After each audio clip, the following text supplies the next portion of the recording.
Tapon na ang basura. Iyan ang huling salitang narinig ni Maribel sa loob ng 13 taon niyang pagsisilbi. Habang ang kabit ay humahalakhak sa ibabaw ng kanyang kama, ang asawang si Renato ay tinapon ang kanyang mga gamit sa gitna ng ulan. Wala siyang pera, wala siyang matutuluyan.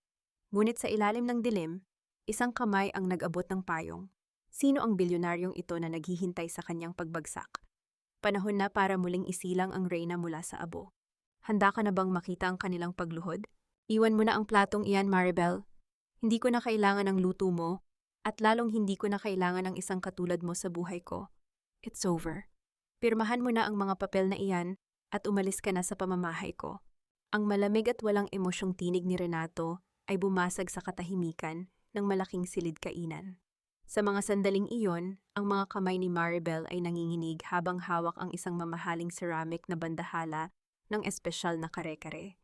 Yun ang paboritong putahe ng kanyang asawa, ang pagkaing maingat niyang niluto sa loob ng 5 oras para sa kanilang ika-13 anibersaryo ng kasal.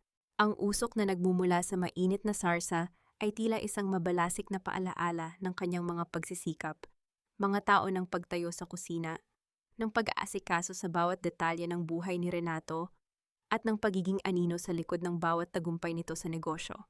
Nakalapag sa magarbo nilang lamesa, ang mga dokumento ng diborsyo, tila isang laso na dahan-dahang pumapatay sa bawat alaala ng kanilang pagmamahalan. Marahan ang pagbitiw ni Maribel sa bandahala, ngunit sa sobrang pangangatog ng kanyang mga daliri, dumulas ang porselana at bumagsak sa sahig. Ang tunog ng pagkabasag nito ay tila ang mismong pagkadurog ng kanyang puso sa libu-libong piraso. Ang sarsa ay humalik sa mamahaling carpet. Tulad ng kanyang dignidad na ngayon, ay tinatapakan ng lalaking pinag-alayan niya ng kanyang buong buhay. Renato, anong ibig sabihin nito? Anibersaryo natin ngayon. Nag-leave ako sa opisina para lang ihanda ang lahat ng ito. Ang pabulong na tanong ni Maribel, ang kanyang boses ay tila isang tuyong dahon na hinahampas ng hangin. Ang kanyang paningin ay nagsimulang lumabo dahil sa nagbabadyang mga luha, ngunit pinilit niyang tumingin ng diretso sa mga mata ng asawa. Exactly, Maribel. 13 taon na akong nagtitiis sa pagiging masyado mong devoted. You're too boring, too plain. Look at yourself. Mukha ka na lang kasambahay sa mansyong ito. I need someone who can match my status. Someone like Clara, tugon ni Renato habang inilalagay ang kanyang braso sa baywang ng isang babaeng kararating lang. Si Clara, ang babaeng mas bata, mas maputi ang kutis, at nakasuot ng damit na nagkakahalaga ng 3 buwang sahod ng isang ordinaryong empleyado. Nakangiti ito sa kanya, isang ngiting puno ng panunuya at tagumpay. Don't be so dramatic, Maribel. Nakakuha na rin naman si Renato ng annulment papers. Just sign it and save some of your dignity if you have any left. Ang dagdag ni Clara sa isang maarteng tono ng Taglish na lalong nagpabaon ng tinik sa dibdib ni Maribel. Hindi pa man nakakasagot si Maribel ay narinig na niya ang tunog ng takong ng sapatos ni Doña Consolacion, ang kanyang biyenan. Ang matanda ay may hawak na rosaryo, ngunit ang kanyang mga mata ay walang bakas ng habag. Maribel, anak, wag mo nang pahabain pa ito. You never belonged to this family anyway.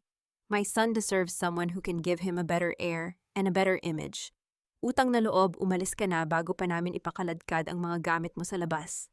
We have a celebration to start at hindi ka kasama doon. Ang bawat salita ng matanda ay tila isang hagupit na nagiiwan ng malalim na sugat. Maribel felt the world spinning. Ang bawat sulok ng mansyong kinalakihan niya bilang may bahay ay tila biglang naging banyaga at mapanganib.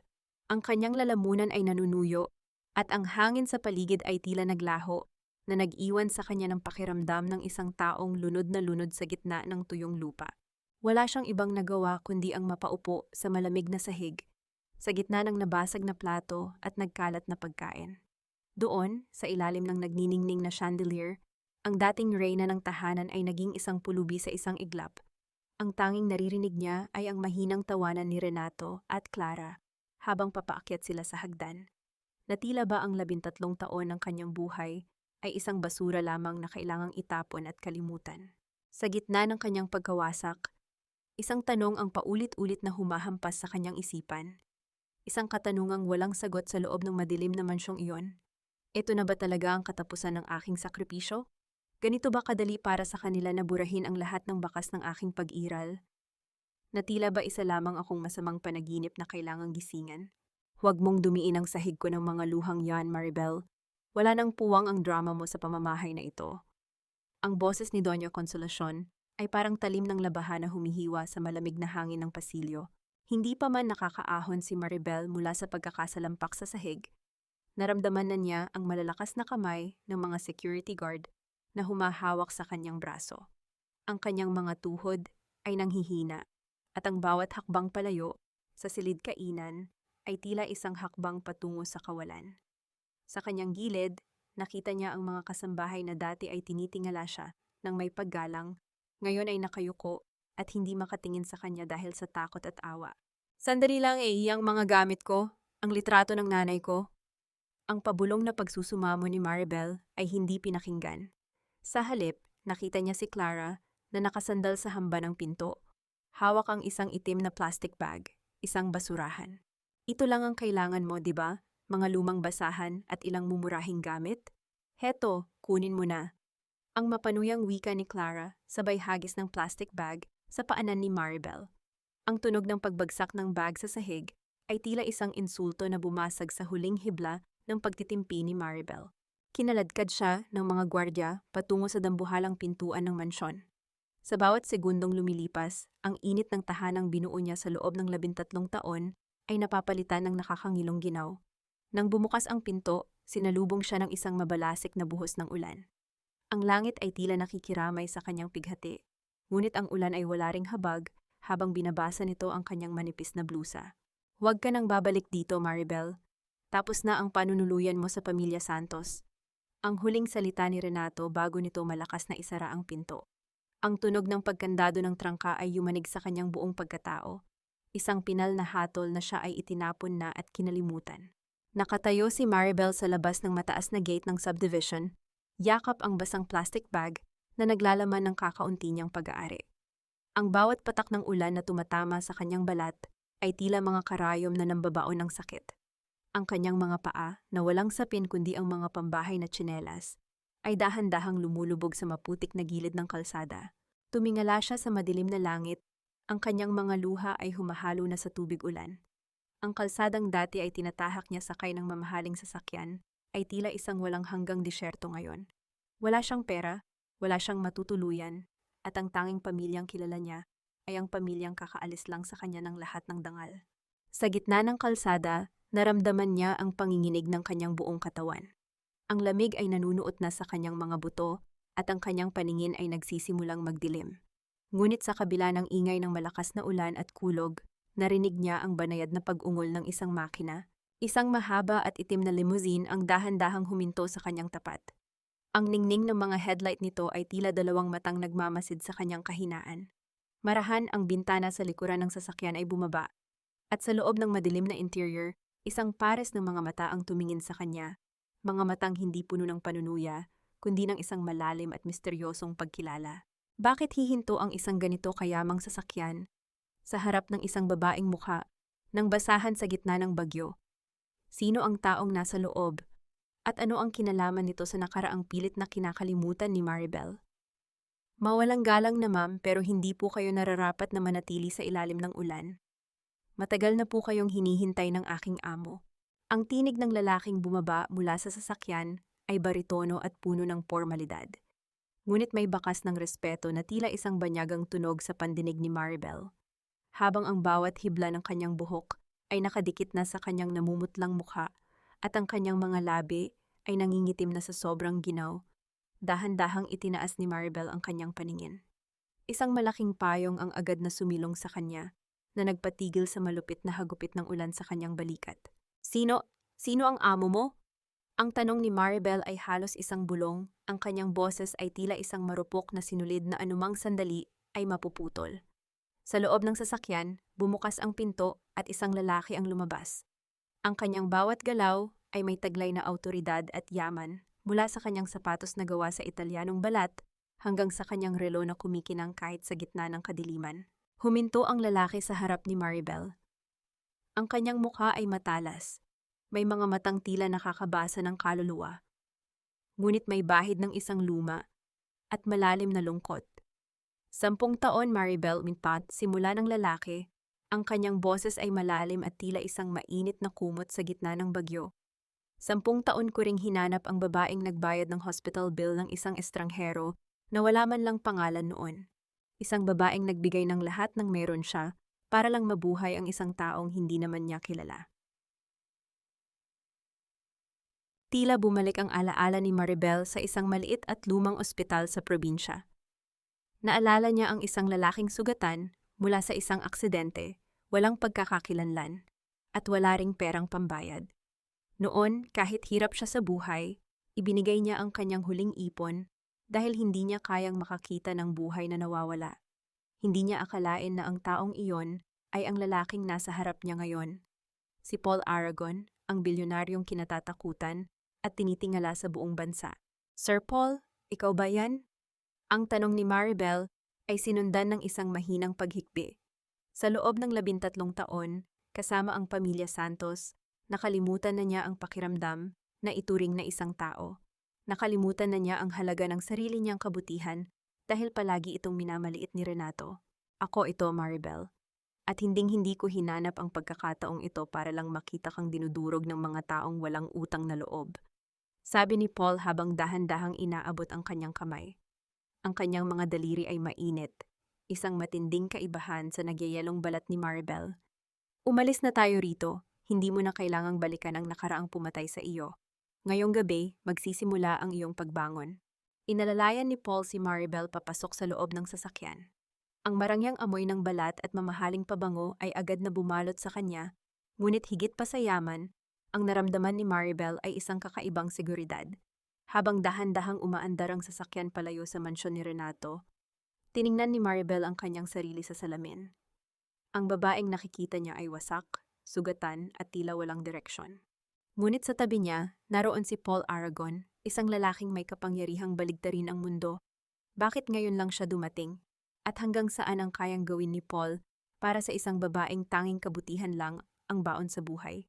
Habang ang mga ilaw ng lungsod ay nagiging malabo dahil sa bilis ng takbo, isang bagong takot ang sumibol sa puso ni Maribel. Ang takot na baka ang tulong na ito ay may kaakibat na presyong hindi niya kayang bayaran. Hindi ka na muling lalakad sa ulan ng walang sisilungan, Maribel. Sa pamamahay na ito, ikaw ay hindi isang anino, kundi isang panauhing may dangal. Ang mga salitang iyon ni Paul ay tila isang haplos sa sugatang kaluluwa ni Maribel, habang dahan-dahan silang pumapasok sa loob ng isang mansyon na tila kinuha mula sa mga pahina ng isang pangarap. Ang bawat hakbang ni Maribel sa makapal at malambot na carpet ay tila isang banyagang pakiramdam, isang matinding kaibahan sa magaspang at malamig na kalsadang pinanggalingan niya.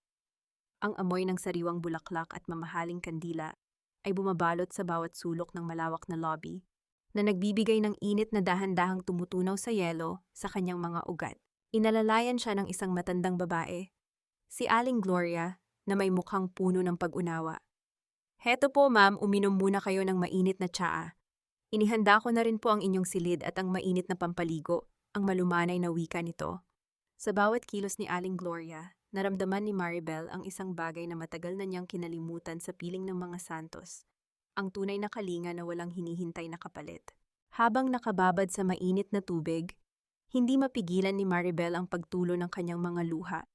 Ang tubig na dumadaloy sa kanyang likod ay tila naghuhugas hindi lamang ng dumi at ulan, kundi pati na rin ng mga masasakit na salitang ibinato sa kanya ni Renato at Doña Consolacion. Naalala niya kung paano siya pinaluhod ni Renato para lang hanapin ang isang nawawalang butones ng polo nito, at kung paano siya pinahiya ng kanyang biyanan sa harap ng maraming tao dahil lang sa isang maling pagkakaayos ng mga tinidor. Dito, sa mansyon ni Paul, ang bawat gamit ay tila nakalaan para sa kanyang kaginhawaan. Isang malupit na irony ang sumampal sa kanya, na ang katarungan at respeto ay natagpuan niya sa kamay ng isang taong halos hindi niya kilala, sa halip na sa asawang pinangakuan niya ng habambuhay na katapatan. Paglabas niya ng banyo, nakasuot na siya ng isang malambot na seda na bathrobe. Nakita niya si Paul na nakatayo sa may balkonahe, tinitingnan ang malawak na hardin na naliligo sa liwanag ng buwan. Maribel, command. Tawag nito ng hindi lumilingon. Huwag mong isipin na ang lahat ng ito ay limos. Utang ko ang aking buhay sa iyo 10 taon na ang nakalipas. Ang bilyonaryong nakikita mo ngayon ay hindi iiral kung hindi dahil sa isang nurse na may pusong ginto sa isang maliit na ospital. Ngunit Paul, wala na akong kahit ano. Paano ako magsisimulang muli? Ang tanong ni Maribel ay puno ng kawalang katiyakan. Humarap si Paul sa kanya. Ang mga mata nito ay nagniningning sa determinasyon. Mayroon kang talino na kinatatakutan ni Renato, kaya kanya pilit na binura. Bukas, magsisimula ka sa Aragon Group bilang aking senior strategic consultant. Ipakita mo sa kanila kung sino ang tunay na utak sa likod ng tagumpay na tinatamasa nila ngayon. Sandaling natahimik ang paligid. Ang tanging naririnig ay ang banayad na paghampas ng hangin sa mga kortina. Ngunit ang katahimikang iyon ay mabilis na nabasag ng dumaan ang paningin ni Maribel sa isang malaking telebisyon sa dingding na kasalukuyang nasa balita. Ang mukha ni Renato ay flashed sa screen, nakangiti habang hawak ang isang tropeyo. Ang Santos Realty ay formal nang kinilala bilang Developer of the Year dahil sa kanilang makabagong blueprint ng Sky Garden City, isang proyektong inaasahang magpapabago sa mukha ng bansa, anunsyo ng news reporter. Naramdaman ni Maribel ang biglang pagbilis ng tibok ng kanyang puso. Ang Sky Garden City, iyon ang proyektong 3 taon niyang pinagpuyatan. Iyon ang blueprint na siya ang gumuhit, siya ang nag-compute at siya ang nag-isip ng bawat detalye habang si Renato ay natutulog o nasa piling ng ibang babae. Ang tagumpay na ipinagdiriwang ni Renato sa harap ng buong bansa ay isang nakaw na yaman. Isang yaman na kinuha mula sa kanyang pagod at luha. Iyan ang blueprint ko, Paul, bulong ni Maribel. Ang kanyang boses ay nanginginig sa pagitan ng galit at bighati. Yan ang buhay ko na ninakaw nila. Kung ganoon, ang sagot ni Paul, ang kanyang tinig ay malamig na parang bakal. Oras na para bawiin ang lahat ng sayo. At higit pa doon, oras na para makita nilang gumuguho ang imperyong itinayo nila sa ibabaw ng iyong mga sakripisyo. Hindi mo na kailangang magtago sa kusina, Maribel. Ang mundong ito ay masyadong maliit para sa talinong pilit mong ikinulong sa loob ng 13 taon. Ang tinig ni Paul ay tila isang utos na hindi kayang baliin. Isang paalala na ang babaeng nakaharap sa salamin ngayon ay hindi na ang katulong na asawa na basta na lamang itinatapon. Sa loob ng malawak na walk-in closet ng mansion, napapaligiran si Maribel ng mga damit na tila gawa sa pangarap. Mga seda, puntas at mamahaling tela na ang bawat hibla ay sumisimbolo sa kapangyarihang matagal nang ipinagkait sa kanya. Dahan-dahan niyang hinawakan ang kanyang mukha. Wala na ang mga bakas ng uling at dumi mula sa pagluluto para sa pamilyang hindi marunong magpasalamat. Wala na ang maputlang labi na laging nakatikom sa takot na makapagsalita ng mali. Sa ilalim ng mahuhusay na kamay ng mga stylist na ipinatawag ni Paul, unti-unting lumabas ang isang anyo na siya mismo ay halos hindi makilala. Ang kanyang buhok, na dati ay laging nakapusod ng walang ayos, ngayon ay malayang dumadaloy sa kanyang balikat na tila isang itim na ilog ng kumpiyansa. Masyadong masakit tingnan, Paul. Ang mahinang tugon ni Maribel habang ang kanyang mga daliri ay dahan-dahang humahaplos sa isang itim na gown. Sa bawat ganda na nakikita ko, naaalala ko kung paano ako tinawag na basura ni Renato. Naaalala ko kung paano niya sinabing wala akong silbi kundi ang maglinis ng sahig. Iyon ay dahil natatakot siya sa iyo, Maribel, sagot ni Paul habang lumalapit sa kanya. Ang refleksyon nito sa salamin ay tila isang matatag na pader na nagbibigay ng proteksyon. Natatakot siyang malaman ng mundo na ang bilyonaryong Renato Santos ay isang huwad, na ang bawat matalinong desisyon na ginawa niya ay galing sa utak ng babaeng minaliit niya. Today, we don't just change your clothes, we reclaim your mind. Nang pumasok si Maribel sa headquarters ng Aragon Group kinabukasan, ang bawat mata ay nakatitig sa kanya. Hindi bilang asawa ng isang Santos, kundi bilang ang bagong senior strategic consultant na personal na pinili ng kanilang big boss. Ramdam ni Maribel ang panginginig ng kanyang mga tuhod. Ang bawat tibok ng kanyang puso ay tila isang tambol na nagbababala ng panganib. Para siyang isang impostor sa gitna ng mga taong may matataas na pinag-aralan. Ngunit sa gitna ng isang mahalagang meeting, nang ipakita ang mga chart ng isang bagsak na proyekto, tila nagising ang isang natutulog na higante sa loob niya. Ang mga numero ay nagsimulang magsalita sa kanya. Ang mga butas sa plano na hindi nakikita ng iba ay naging malinaw na parang kristal. Wait, can we go back to slide 12? Ang kanyang boses, kahit mahina, ay nagpatahimik sa buong boardroom. Ang market analysis ninyo ay mali. You're targeting the elite, Pero ang blueprint na ito ay para sa mga pamilyang naghahanap ng seguridad, hindi luho. Kung hindi ninyo babaguhin ang layout ng drainage at public spaces, babagsak ang proyektong ito sa loob ng 2 taon, tulad ng nangyari sa Westside Project 5 years ago. Nagkatinginan ang mga board members. Ang katahimikan ay tila isang mabigat na ulap na bumalot sa silid. Si Paul, na nakaupo sa dulo ng mesa, ay dahan-dahang ngumiti. Iyon ang talinong hinahanap niya. Iyon ang babaeng nagligtas sa kanya noon, at ngayon ay ililigtas ang sarili nito. Pagkatapos ng meeting, iniabot ni Paul ang isang elegante at kulay gintong sobre kay Maribel. Handa ka na ba para sa susunod na hakbang?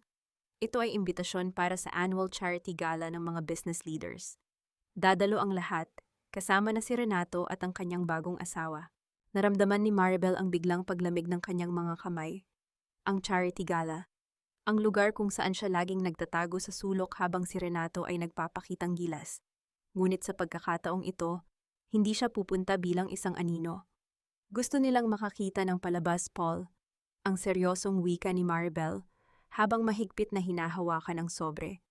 Ibibigay ko sa kanila ang isang pagtatanghal na hinding-hindi nila malilimutan.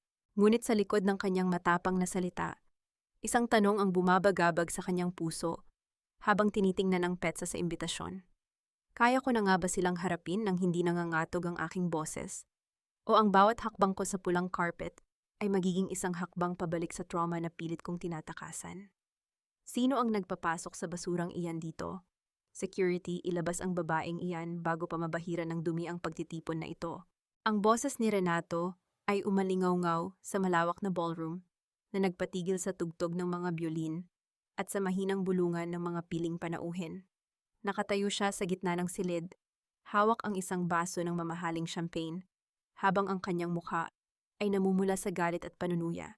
Sa tabi niya, si Clara ay humahalakhak.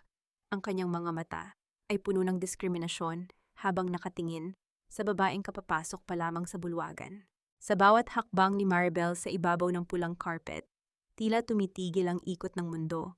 Ang kanyang emerald green na gown ay kumikinang sa ilalim ng mga dambuhalang chandelier na tila ba ang bawat tahi nito ay gawa sa liwanag ng bituin. Ang kanyang likod ay tuwid, ang kanyang baba ay nakataas, at ang bawat kilos niya ay may taglay na biyaya na tila ba isa siyang reyna na nagbabalik sa kanyang kaharian. Ang mga kamay na dati ay puro kalyo sa paglilinis ay ngayon ay pinalamutian ng mga brilyante, ngunit ang tunay na ningning ay nagmumula sa kanyang mga mata. Mga matang hindi na mababakas ang takot. Renato, tila masyadong maingay ang iyong bibig para sa isang taong ang buong imperyo ay nakasandal sa isang nakaw na blueprint. Ang mahinang tugon ni Maribel, ngunit ang bawat salita ay tila isang palasong tumama sa gitna ng puso ni Renato.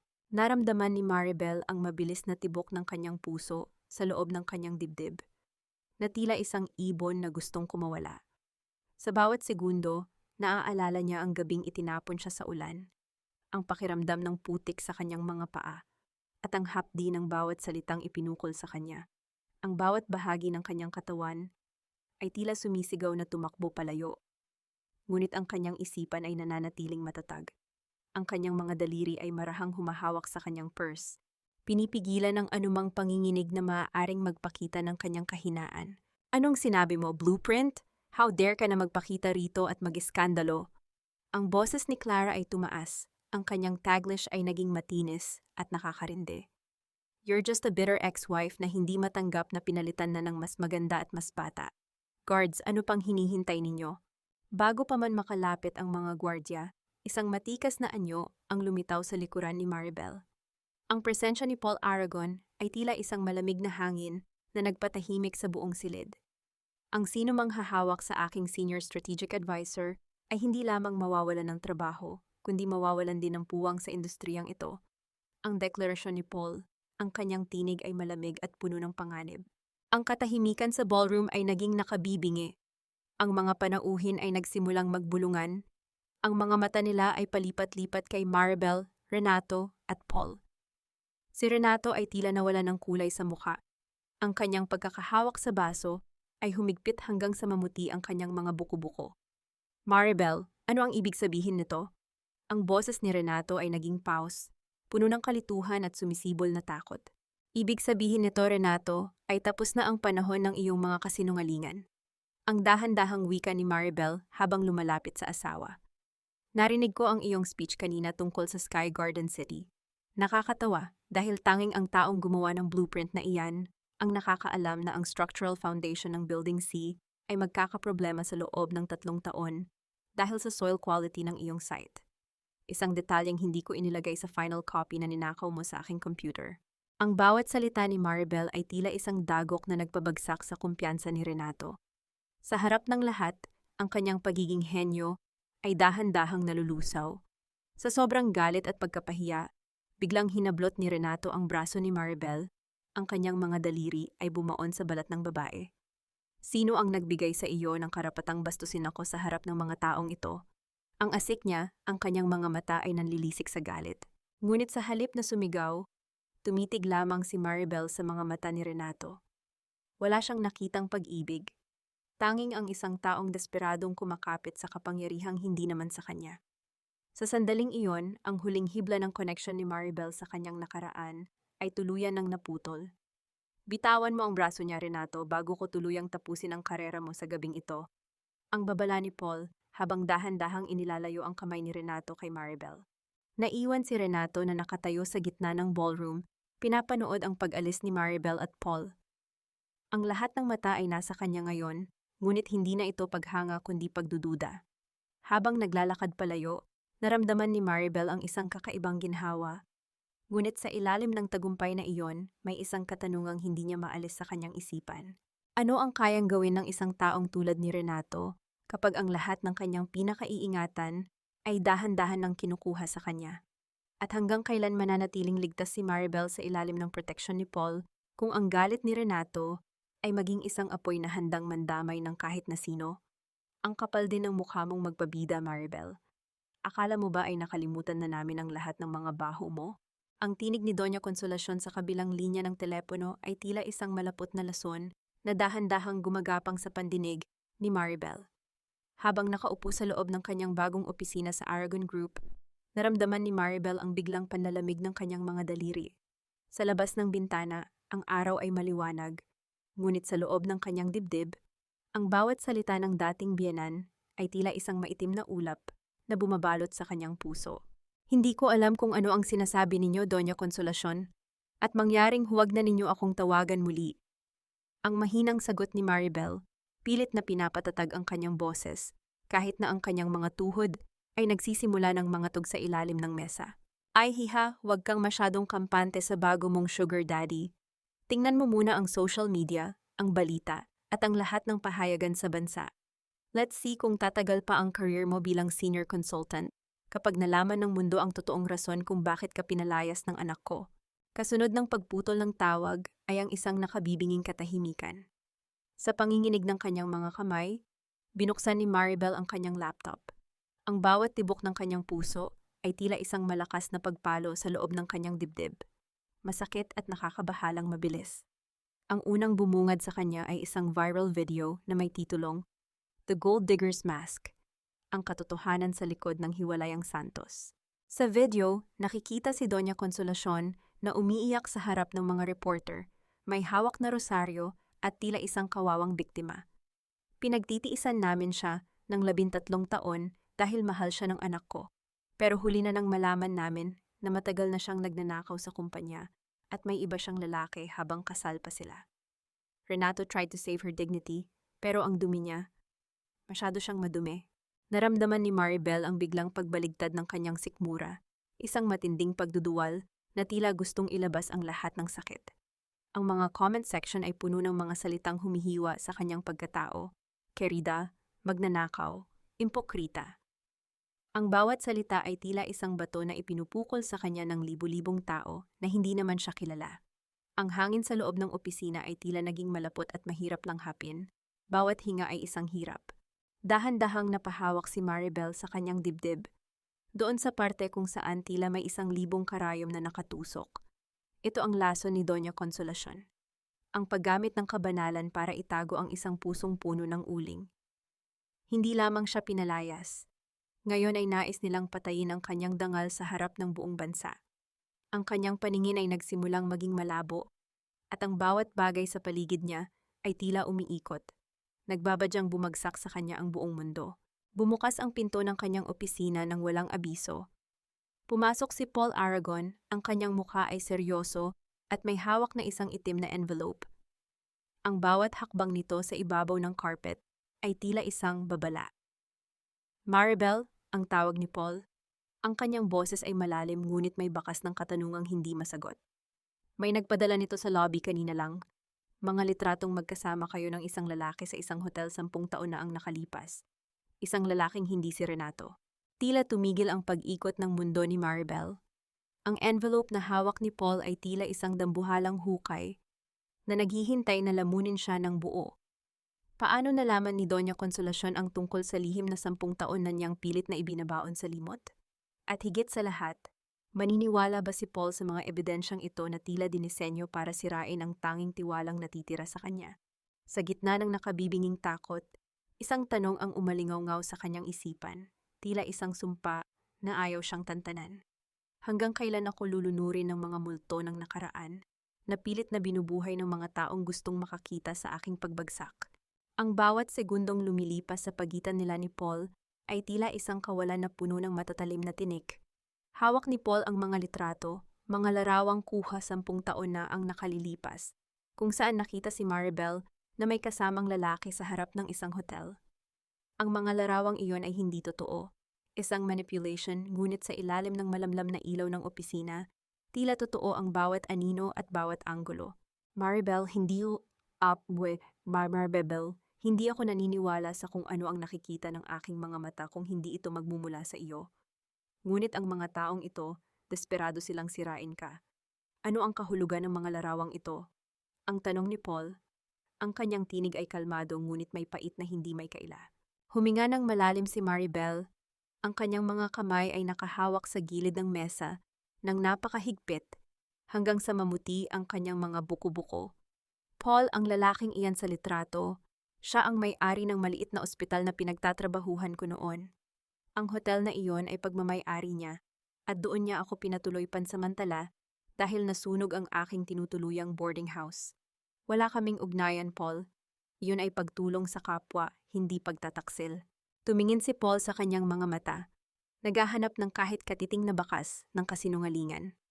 Ang katahimikan sa loob ng opisina ay naging mabigat. Tila may isang higanting anino na unti-unting lumalaki sa pagitan nilang dalawa.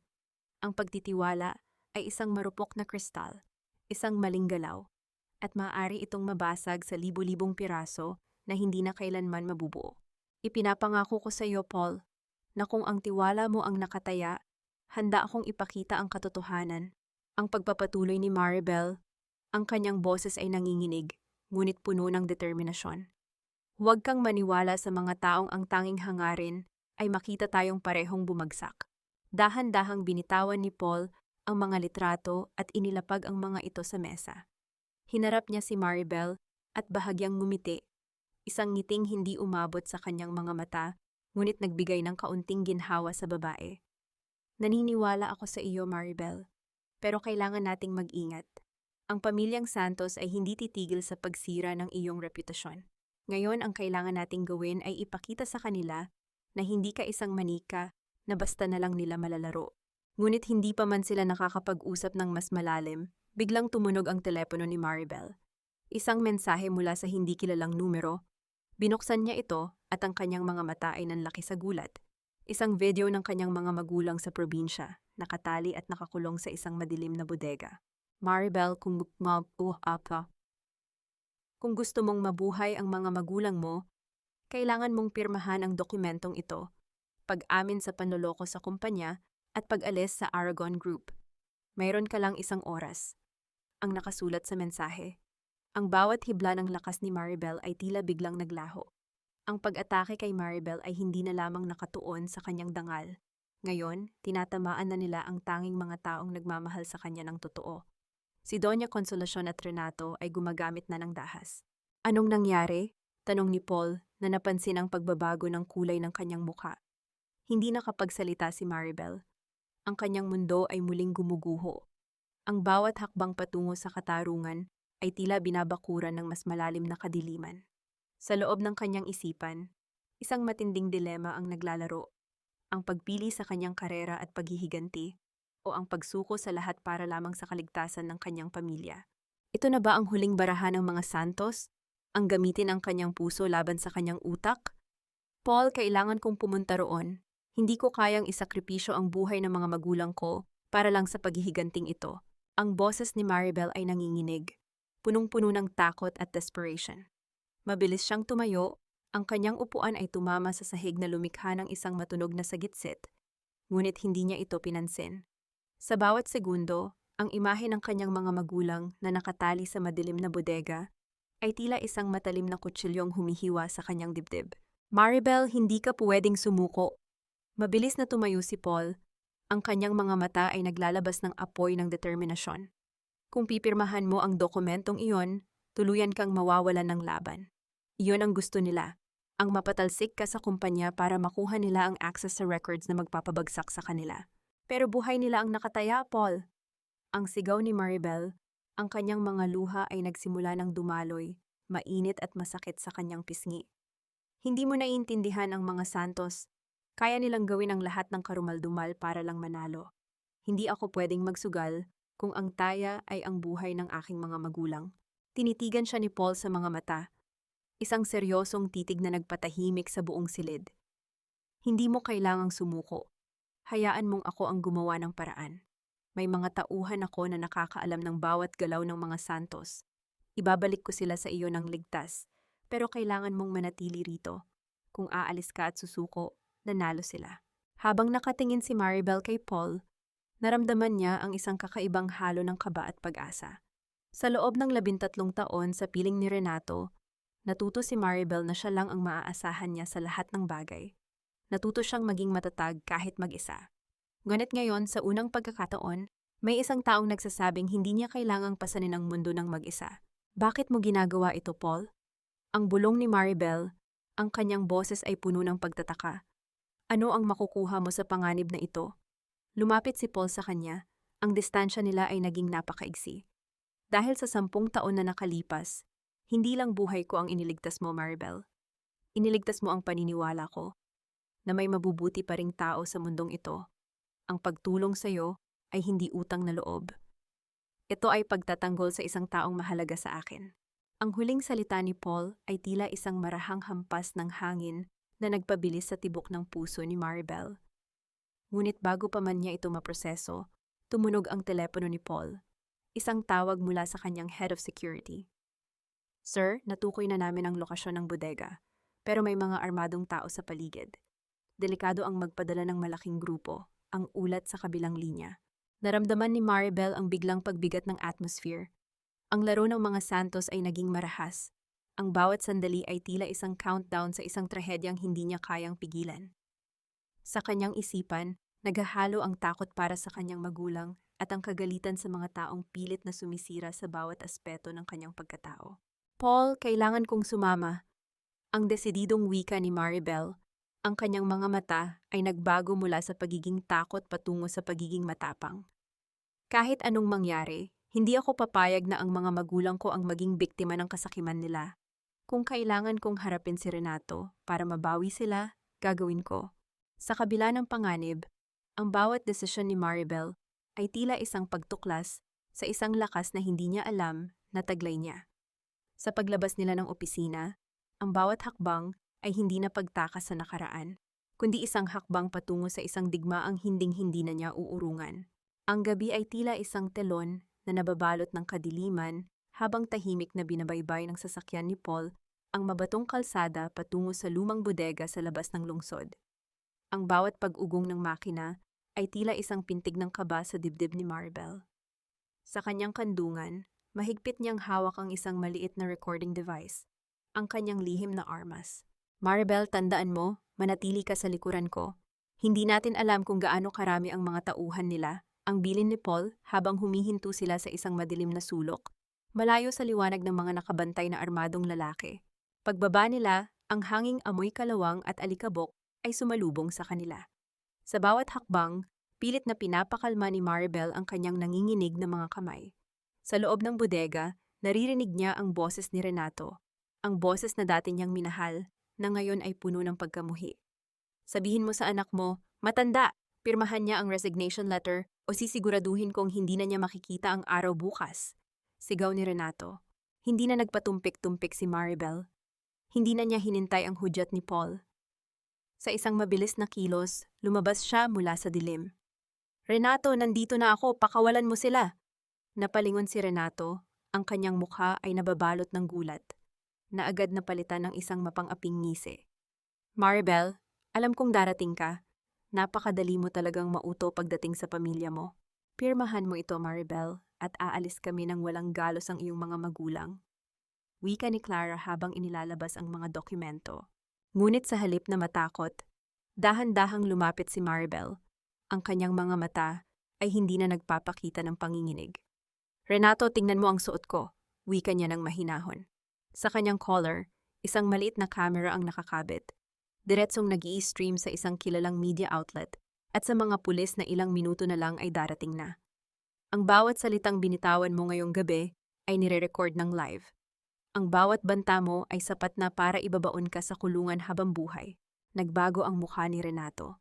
Ang kanyang yabang ay napalitan ng matinding takot habang nakikita ang mga sirenang nagmumula sa malayo. Anong ginawa mo? Baliw ka na ba? Hindi ako baliw, Renato. Natuto lang akong lumaban gamit ang sarili mong laro, sagot ni Maribel. Sa isang mabilis na galaw, naglabas ng mga tauhan si Paul mula sa paligid na mabilis na nag-armas laban sa mga tauhan ng Santos. Ang kaguluhan ay sumiklab. Ang mga sigawan, ang pagtakbo ng mga gwardya ni Renato, at ang pagdating ng mga awtoridad ay tila isang malaking symphony ng katarungan. Sa gitna ng lahat, tumakbo si Maribel patungo sa kanyang mga magulang na nakatali sa isang upuan. Habang kinakalagan niya ang tali, naramdaman niya ang init ng mga luha ng kanyang ama. Anak, ligtas na tayo, hagulgol ng kanyang ina. Ngunit sa gitna ng pagyakap, isang putok ng baril ang umalingaw-ngaw sa hangin na nagpatahimik sa buong paligid. Napalingon si Maribel. Si Renato sa kanyang huling pagtatangka na tumakas ay nagpaputok, ngunit hindi ito tumama sa kanya. Si Paul na humarang sa harap nila ay dahan-dahang napaluhod. Hawak ang kanyang balikat na may bakas na ng pamumula ng dugo.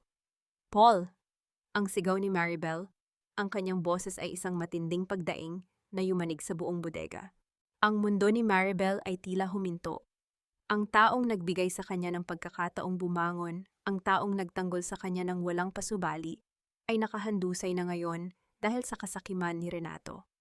Sa sandaling iyon, ang galit na kinikimkim niya sa loob ng 13 taon ay nagbago. Hindi na ito paghihiganti, ito na ay ang paghahangad ng hustisya na may kapalit na dugo. Ang bawat pintig ng puso ni Maribel ay tila isang martilyong humahampas sa kanyang dibdib. Sa gitna ng kaguluhan, ang tanging nakikita niya ay ang dugong dumadaloy sa puting polo ni Paul. Ang ingay ng mga sirena ng pulisya ay tila nasa napakalayong lugar. Hindi mahalaga dahil ang tanging mundo niya ay ang lalaking nakahandusay sa kanyang harapan. Paul, hindi maaari ito. Pabulong na wika ni Maribel habang pinipilit niyang diinan ang sugat nito upang pahintuin ang pagdaloy ng dugo. Ang kanyang mga kamay ay nanginginig. Basang-basa na ng mainit at malapot na likido. Ang kanyang puting blusa ay nabahiran na rin ng pula, ngunit wala siyang pakialam. Huwag kang mag-alala, hirap na sabi ni Paul. Ang kanyang mukha ay namumutla na sa tindi ng sakit. Basta, ligtas ka, at ang mga magulang mo, iyon ang mahalaga. Tumingin si Maribel sa paligid. Si Renato ay dinadala na ng mga pulis, nakaposas at nagmamakaawa habang si Clara ay sumisigaw sa gilid, nawalan na ng malay. Ang hustisyang matagal niyang hinangad ay narito na. Ngunit bakit tila wala itong tamis? Bakit ang tagumpay ay may kasamang pait na halos ikamatay ng kanyang kaluluwa? Nang dumating ang mga medic, dahan-dahang inilayo si Paul mula sa kanyang mga bisig. Sir, kailangan nating bilisan. Nawawalan siya ng malay. Sumakay si Maribel sa ambulansya, hindi humihiwalay ang kanyang paningin kay Paul. Sa loob ng sasakyang iyon, habang tumatakbo sila patungo sa ospital, ang bawat segundo ay tila isang oras. Dito sa loob ng maliit at masikip na espasyong ito, muling nagbalik ang lahat ng alaala. Ang pagtulong niya kay Paul 10 taon na, ang nakalipas sa isang maliit na ospital. Noon siya ang nagligtas sa lalaking ito. Ngayon, ang lalaking ito ang sumugal ng kanyang buhay para sa kanya. Bakit mo ginawa yon, Paul? Bulong niya habang hawak ang kamay nito kahit na walang malay ang lalaki. Bakit mo kailangang maging bayani para sa isang babaeng gaya ko na wala nang maibibigay kundi gulo? Sa ospital, ang mga doktor at nurse ay mabilis na kumilos. Naiwan si Maribel sa labas ng emergency room. Doon sa malamig na silya ng hallway, siya napaupo. Ang kanyang mga magulang ay nasa ligtas na lugar na, dinala na ng mga pulis para sa statement. Ngunit si Maribel ay hindi makaalis sa pinto ng operating room. Isang matandang babae ang lumapit sa kanya, ang ina ni Paul. Isang babaeng may tindig ng isang reyna, ngunit ang mga mata ay puno ng pag-aalala. Maribel, ang tawag nito. Hindi ito galit. Sa halip, hinawakan nito ang kanyang kamay. Hindi mo kailangang sisihin ang sarili mo. Alam ko ang ginagawa ng anak ko. Alam niya ang panganib. At kung sakaling hindi man siya magising, ang huling nais niyang malaman ay ang maging masaya ka. Hindi niya pwedeng gawin ito sa akin. Ang mariing wika ni Maribel, ang kanyang mga luha ay patuloy na tumutulo. Hindi pa ako nakakapagpasalamat. Hindi ko pa naibabalik ang lahat ng utang na loob ko sa kanya. Sa mga sandaling iyon, natanto ni Maribel na ang kanyang paghihiganti kay Renato ay naging maliit na bagay kumpara sa lalaking nagtaya ng buhay para sa kanya. Ang galit ay unti-unting napalitan ng isang malalim na pagkatanto. Ang pagmamahal ay hindi nasusukat sa mga material na bagay, kundi sa kahandaang isakripisyo ang lahat para sa taong pinahahalagahan. Kung mabubuhay si Paul, ano ang susunod? Mananatili ba siyang consultant? O magiging bahagi na siya ng buhay nito sa paraang hindi niya kailanman naisip? Habang nakatingin siya sa ilaw ng emergency room na tila naghihintay ng himala, nanalangin siya, isang panalangin hindi para sa kanyang sarili, kundi para sa lalaking nagturo sa kanya kung paano muling mabuhay. Ang bawat patak ng dextrose sa IV line ay tila isang segundong humahaba ng walang katapusan. 3 araw na ang nakalipas mula ng operahan si Paul, at sa bawat paglipas ng gabi, ang tanging tunog sa loob ng pribadong silid ay ang mahinang pagtibok ng heart monitor. Si Maribel ay hindi umalis sa kanyang tabi, nakaupo lamang sa gilid ng kama, ang kanyang mga mata ay pagod ngunit puno ng determinasyon. Sa labas, ang pangalan ni Renato ay nasa bawat headline. Ang pagkabunyag ng kanyang mga krimen, ang pangungurakot, ang manipulation sa mga dokumento, at ang tangkang pagkidnap ay nagdulot ng pagbagsak ng Santos Realty. Ngunit para kay Maribel, ang balitang ito ay tila isang yabag na malayo. Hindi na nito kayang abutin ang kanyang atensyon. Ang tanging mundo niya ay ang lalaking dahan-dahang humihinga sa kanyang harapan. Sana ay nagising ka na. Ang bulong ni Maribel habang dahan-dahang hinahaplos ang braso ni Paul. Biglang isang mahinang paggalaw ang naramdaman niya sa kamay na kanyang hawak. Ang mga daliri ni Paul ay bahagyang kumikislot. Ang kanyang mga talukap ng mata ay dahan-dahang bumukas. Napapangiwi sa silaw ng ilaw sa loob ng silid. Maribel? Ang boses nito ay pause. Tila isang tuyong dahon na nadidiinan. Paul, nandito ako! Ang halos sigaw ni Maribel. Ang kanyang puso ay tila isang ibon na gustong lumipad sa labis na kagalakan. Mabilis siyang tumayo para kumuha ng tubig. Ang kanyang mga kamay ay nanginginig dahil sa emosyon. Salamat at gising ka na. Hindi ko alam ang gagawin ko kung hindi na niya natapos ang sasabihin dahil dahan-dahang hinawakan ni Paul ang kanyang kamay. Ang pagkakahawak nito ay mahina, ngunit may taglay na init na nagpabalik sa katahimikan ng loob ni Maribel. Renato, kamusta ang kaso? Ang tanong ni Paul. Ang kanyang boses ay nagpapakita ng pag-aalala sa kaligtasan ni Maribel sa kabila ng kanyang sariling kalagayan. Tapos na ang lahat, Paul. Nakakulong na siya at ang kanyang pamilya. Ang hustisya ay naibigay na. Ang sagot ni Maribel. Ang kanyang boses ay puno ng kapayapaan. Pero hindi na iyon ang mahalaga ngayon. Ang mahalaga ay ikaw. Bakit mo ginawa iyon? Bakit mo isinugal ang buhay mo para sa akin? Tumingin si Paul sa kanya, ang kanyang mga mata ay malalim at puno ng katapatan na hindi kayang itago ng anumang salita. Maribel, sa 10 taong hinanap kita, nalaman ko na ang buhay ay hindi nasusukat sa tagumpay o sa yaman. Nasusukat ito sa mga taong handa nating ipaglaban. Noon, iniligtas mo ako ng walang pag-aalinlangan. Ngayon, binayaran ko lang ang utang na iyon, at kung uulitin ko ang pagkakataon, gagawin ko pa rin iyon nang walang pag-aalinlangan. Ang bawat salita ni Paul ay tila isang matamis na kanta na nagpapatahimik sa lahat ng ingay sa nakaraan ni Maribel. Sa sandaling iyon, ang takot na pinalaki ng kanyang trauma ay unti-unting napapalitan ng isang bagong pakiramdam. Isang pag-asang matagal na niyang kinalimutan. Hindi mo na kailangang magbayad ng utang, ang bulong ni Maribel, habang ang kanyang mga luha ay dahan-dahang bumabagsak, hindi dahil sa sakit, kundi dahil sa labis na pasasalamat. Ang tanging utang na mayroon tayo ay ang pagkakataong mabuhay ng malaya. At gusto kong sabay nating harapin ang pagkakataong iyon. Sa loob ng tahimik na silid ng ospital, isang hindi binibigkas na pangako ang namuo sa pagitan nila. Ang nakaraan na puno ng pait ay tuluyan ng natapos, at sa harap nila ay ang isang bukas na puno ng pag-asa. Ngunit sa likod ng lahat ng ito, isang lihim na sulat ang nakapatong sa mesa. Isang mensahe mula sa abogado ni Renato na tila may huling pasabog bago tuluyang sarhan ang kaso. Ano ang nilalaman ng lihim na sulat na ito? Ito ba ang magiging hadlang sa kanilang bagong simula? O ito ang huling piraso na magpapatunay na ang lahat ng paghihirap ay may katapusan? Dahan-dahang kinuha ni Maribel ang puting sobre na nakapatong sa ibabaw ng mesa. Ang papel ay mabigat at may tatak ng isang kilalang law firm. Habang binubuksan niya ito, ramdam niya ang kaba ni Paul na nakatingin sa kanya mula sa kama.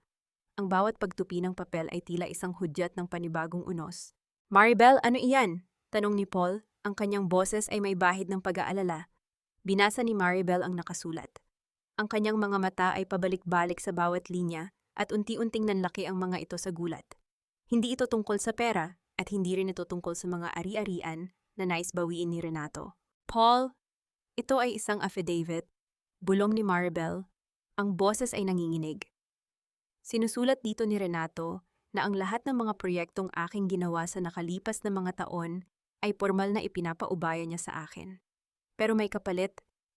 May isang lihim na nakatago sa loob ng mga blueprint na ginawa ko para sa Sky Garden City." "Lihim? Anong klaseng lihim?"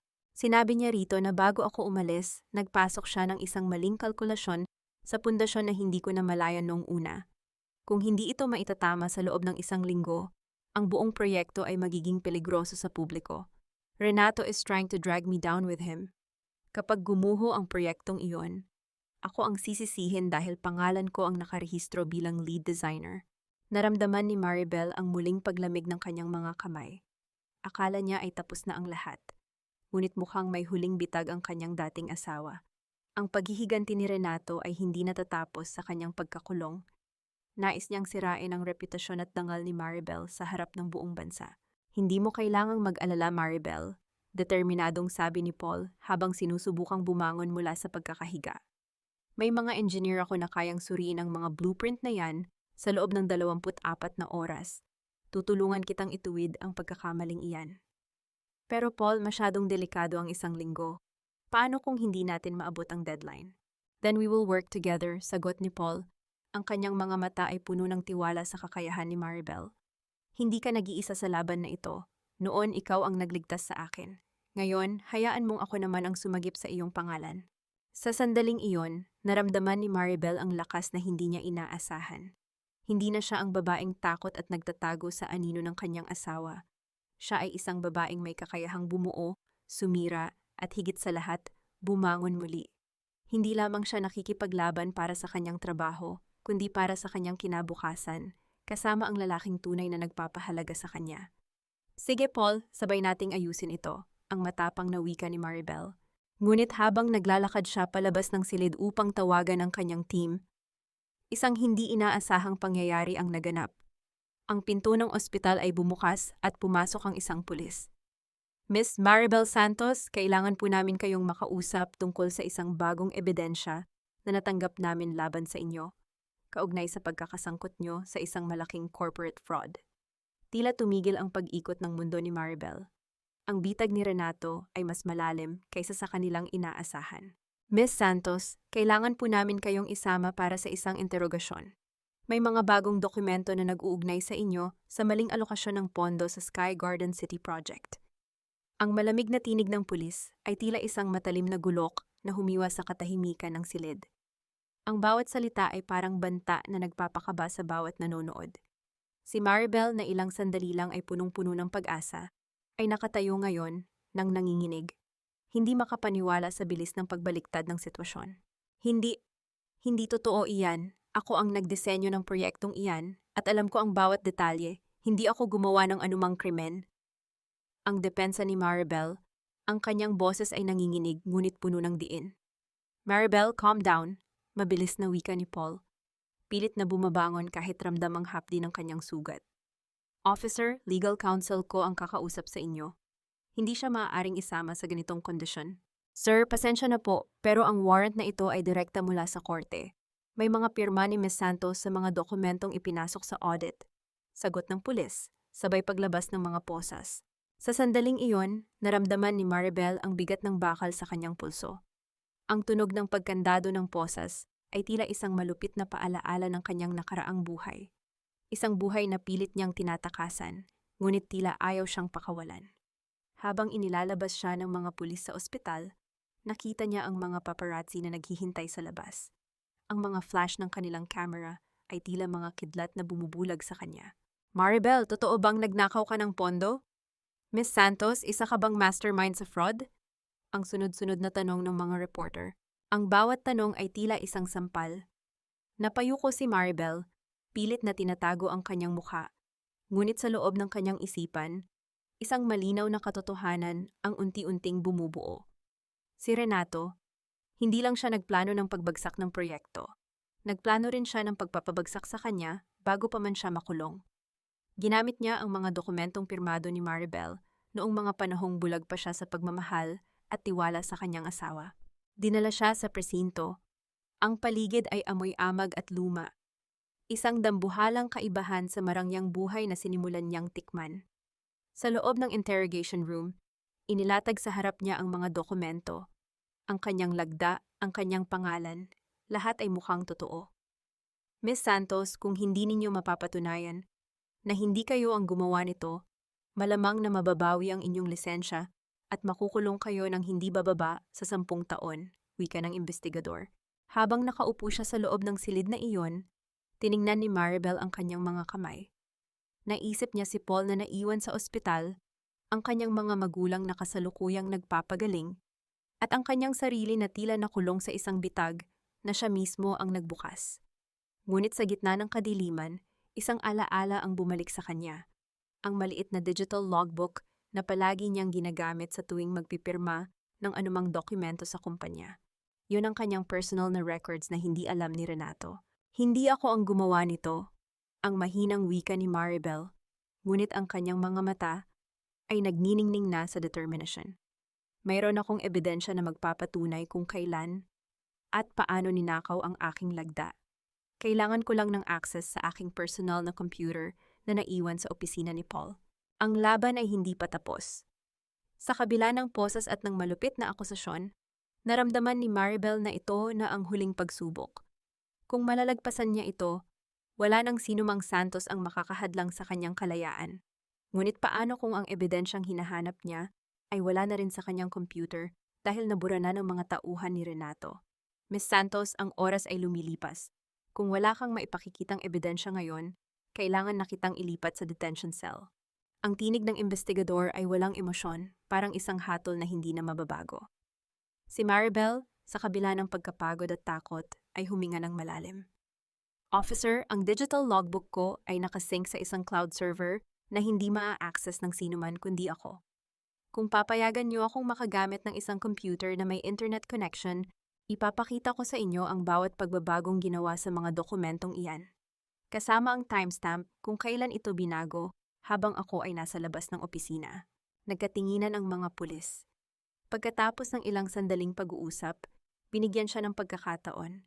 Sa ilalim ng mahigpit na pagbabantay, dahan-dahang tinipan ni Maribel ang kanyang password. Ang bawat character ay tila isang susi sa kanyang kalayaan.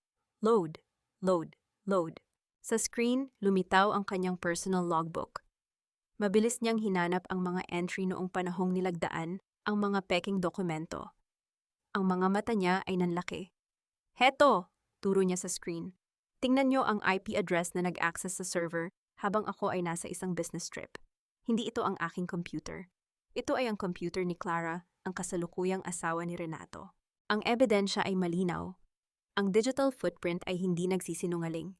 Nakita rin ang mga email na ipinadala ni Renato sa accounting department, nag-uutos na ilipat ang pondo sa isang dummy account.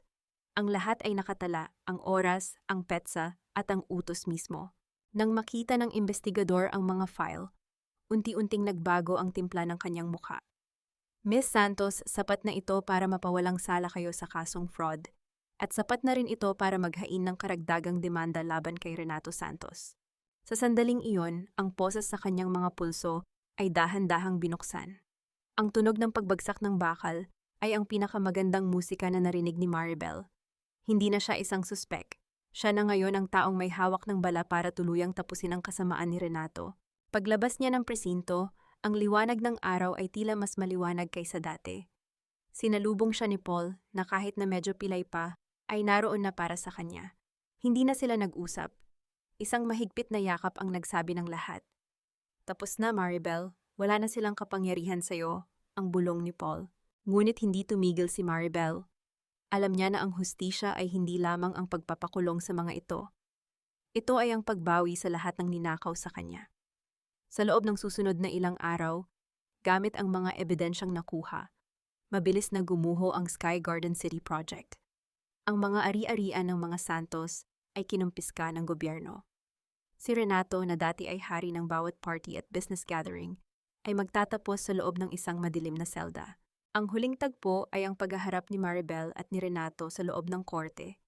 Hindi na sumigaw si Renato, siya ay mukhang matanda, tuyot at talunan. Tiningnan siya ni Maribel ng may awa, hindi para sa kanya, kundi para sa kanyang sarili 10 taon na ang nakalilipas. Renato, wika ni Maribel bago siya tuluyang lumabas ng courtroom. Ang pera, ang mansyon at ang kapangyarihan ay lilipas. Pero ang dangal na tinangkang mong nakawin ay ang tanging bagay na kailanman ay hindi mo mapapasa iyo.